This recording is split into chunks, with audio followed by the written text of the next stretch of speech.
ఓం శాంతి.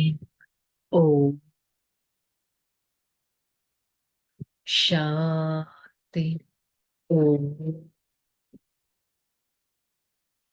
శాంతి. ఓం శాంతి. నేను ఆత్మ శాంత స్వరూపాన్ని బ్రుకుటి మధ్య స్థానంలో ఒక శక్తివంతమైన ఆత్మను తతో ప్రధాన ఆత్మను నిశ్చింత చక్రవర్తిని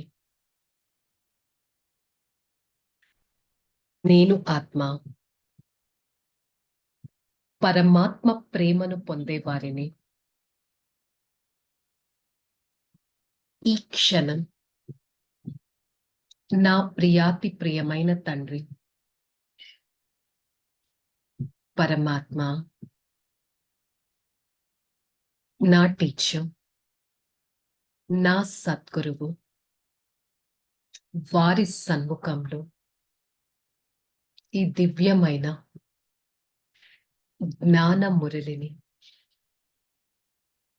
వింటున్నట్టు అనుభవం చేసుకుంటాను. ఓం శాంతి శాంతి శాంతి. ఓం శాంతి. మురళీ డేట్ 29/5/2024. బాబాయ్ చెహెడ్డి. మధురమైన పిల్లలు, మీరు స్మృతితో మీకు స్మృతి లభిస్తుంది. నేను ఎంతగా నా తండ్రిని స్మృతి చేస్తే అంతగా తండ్రి నన్ను స్మృతి చేస్తారు. ఏ పిల్లలైతే ప్రేమగా తండ్రిని స్మృతి చేస్తారో వారి ఆకర్షణ తండ్రికి కూడా కలుగుతుంది. ప్రేమగా తండ్రిని స్మృతి చేస్తే ఆ ఆకర్షణ తండ్రికి కూడా లభిస్తుంది. ఈ పిల్లలు ఎప్పటి నుంచో నన్ను తలుచుకుంటారు. ఈ పిల్లలు నన్ను సదా తలుచుకుంటున్నారు. ఈ పిల్లలు ఎంతో శుద్ధమైన ఆత్మలు. ఈ విధంగా నేను స్మృతి చేస్తే వారి స్మృతి నాకు కలుగుతుంది. నేను ఆత్మ ఏ విధంగా తయారవుతున్నాను, నేను ఆత్మ పరమాత్మ ఆకర్షణ తీసుకునే విధంగా నేను తయారవుతున్నానా అనేది చెక్ చేసుకోవాలి. ప్రశ్న: మీ పరిపక్వ అవస్థ యొక్క గుర్తులేంటి? ఆ అవస్థను పొందడానికి పురుషార్థాన్ని వినిపించండి. అంటే నేను ఆత్మ కంప్లీట్ మెచ్యూర్డ్ గా ఎప్పుడవుతానో, ఎప్పుడైతే నా సర్వ కర్మేంద్రియాలు శీతలంగా అయిపోతాయి, చంచలత్వంలోకి రావు, కర్మేంద్రియాల ద్వారా ఎటువంటి తప్పుడు పనులు జరగవు, అప్పుడు నా అవస్థ అచంచలంగా స్థిరంగా అవుతుంది. అలాంటి స్థిరమైన అవస్థ ఎప్పుడు ఉంటుంది నాకు తర్వాత? 21 బర్త్స్, 21 జన్మలు సత్య త్రేతాయుగాల్లో లభిస్తుంది. నేను ఆత్మ ఎప్పుడు కూడా నా కర్మేంద్రియాలకు వశం అవ్వకూడదు. అలాంటి అవస్థ పొందాలి అంటే ఈజీ పాయింట్ ఏంటి? అనుక్షణం నన్ను నేను చెకింగ్ చేసుకోవడం, చెకింగ్ చేసుకొని నోట్ చేసుకోవడం. ఏరియాస్ ఆఫ్ ఇంప్రూవ్మెంట్ అని అంటారు కదా మామూలుగా బయట. అలా నన్ను నేను ఎక్కడ చెక్ చేసుకోవాలి, ఎక్కడ చేంజ్ చేసుకోవాలి, ఎక్కడ ఇంప్రూవ్ చేసుకోవాలి అనేది చూసుకోవాలి. కర్మేంద్రియాలను నా వశంలోకి చేసుకోవాలి. అప్పుడు నా యోగం యొక్క అవస్థ కూడా ఎంతో పరిపక్వంగా ఉంటుంది. అందుకే దీన్ని స్మృతి యాత్ర అంటారు. నేనెంత పరమాత్మని స్మృతి చేస్తే అంతగా వారు నన్ను తలుచుకుంటారు, అంతగా నేను వారికి దగ్గరగా వస్తాను. చంద్రుడి చుట్టూ కూడా నక్షత్రాలు ఉంటాయి. కొన్ని నక్షత్రాలు దగ్గరగా ఉంటాయి, కొన్ని నక్షత్రాలు దూరంగా ఉంటాయి. మరి అలాగే నేను ఆత్మ ఎలాంటి నక్షత్రాన్ని పరమాత్మకు దగ్గరగా ఉన్నానా? దూరంగా ఉన్నానా? పరమాత్మ ప్రేమను నేను రిటర్న్ తీసుకోగలుగుతున్నానా? ఎలా నడుస్తున్నాను అనేది చెక్ చేసుకోవాలి. అంతేకాని కర్మేంద్రియాలకు నేను ఎప్పుడూ వశం అవ్వకూడదు. వాటిని నేను వశం చేసుకోవాలి. నా ఇన్‌స్ట్రక్షన్స్ ప్రకారంగా కర్మేంద్రియాలు మలుచుకోవాలి. సర్వుల కళ్యాణం చేసుకోవాలి. డ్రామాను చాలా చక్కగా అర్థం చేసుకొని, డ్రామా రహస్యాన్ని యాక్సెప్ట్ చేస్తూ, నిరాకారుడైన పరమాత్మ నా తండ్రి. వారి పాలన ఇప్పుడు నేను తీసుకుంటున్నాను. వారు ఎవరో కాదు, జ్ఞానసాగరుడు. వారి పేరే పరంపిత పరమాత్మ. శ్రేష్టాతి శ్రేష్టమైన వారు. వారి పాలన నేను తీసుకున్నానంటే, మరి నా నడవడికను నేను ఎంత శుద్ధంగా, ఎంత పవిత్రంగా, ఎంత చక్కగా పెట్టుకోవాలి. సో బాబా ఇదే ధారణలో కూడా చెప్పారు. యోగం యొక్క బలంతో ఈ కర్మేంద్రియాల పైన విజయిగా అయి సంపూర్ణ పవిత్రంగా అవ్వాలి. మన అవస్థను అనుక్షణం చెక్ చేసుకోవడం చాలా ఇంపార్టెంట్. మరి దీనికోసం నా బుద్ధిలో సదా గుర్తుండాలి, నేను ఎవరిని? నేను బ్రాహ్మణ ఆత్మను. నేను ఆత్మ దేవీ దేవత అంత ఉన్నతంగా తయారవుతాను. ఈ విధంగా చాలా జాగ్రత్తగా పాపం అంటే ఏంటి? ఏ పని చేస్తే పుణ్యం ఉంటుంది? ఏ పని చేస్తే పాపం లభిస్తుంది? ఈ విధంగా చెక్ చేసుకోవాలే కానీ పాపాత్మలతో ఎప్పుడు ఇచ్చిపుచ్చుకోవడం అనేది జరగకూడదు.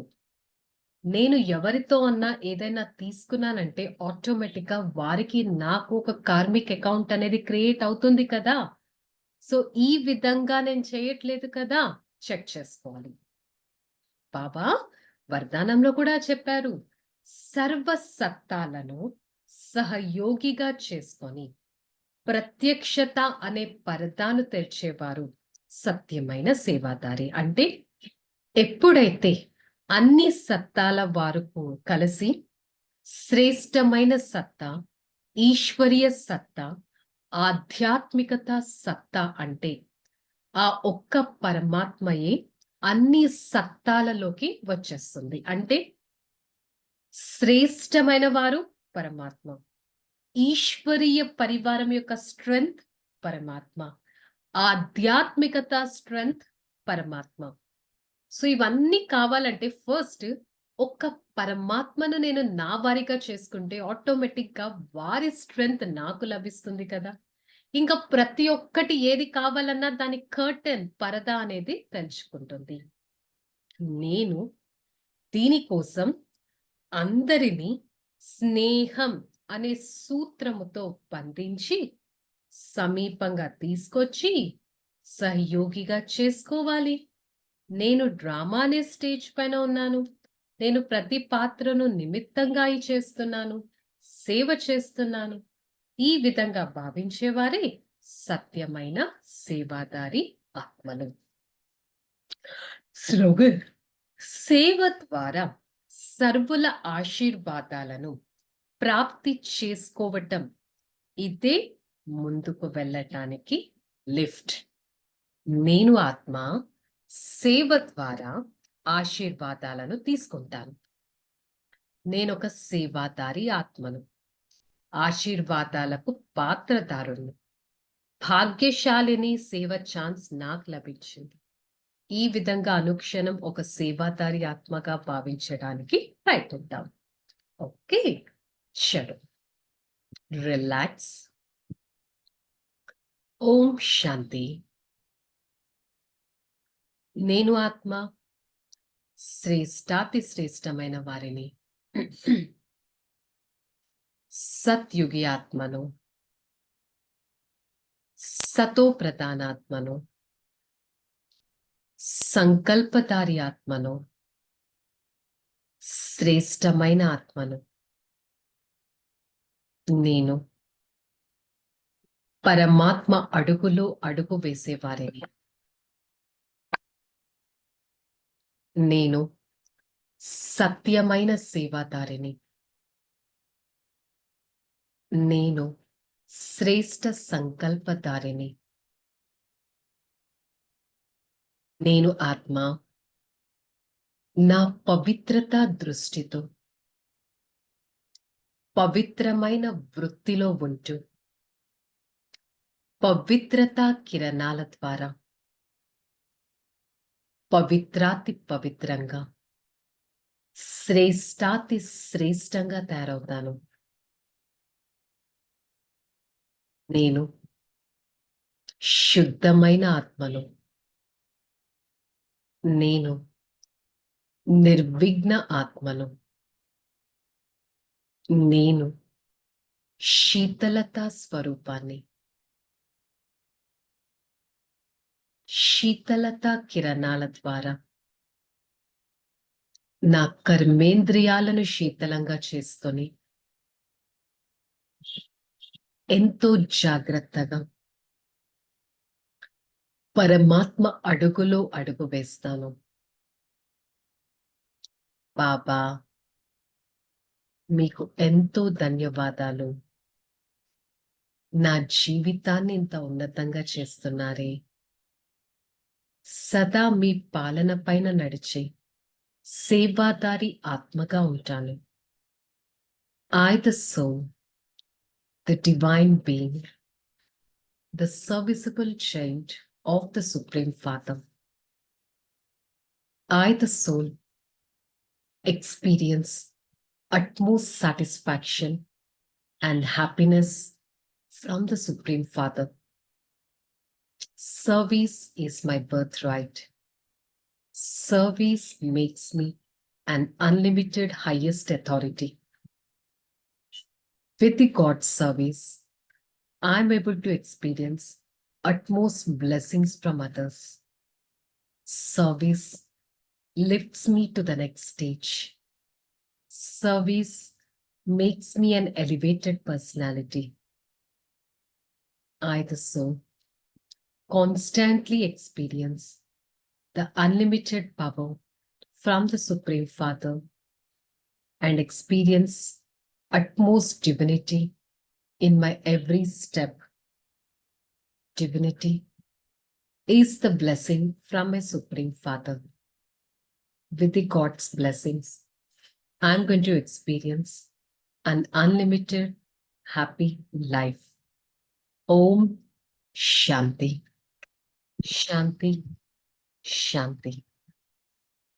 I, the soul, experience unlimited service, the power I receive from God's service, from the Supreme Father. Spread the God's service power to every part of this body and maintain my own divinity all the time. Om Shanti, Shanti, Shanti.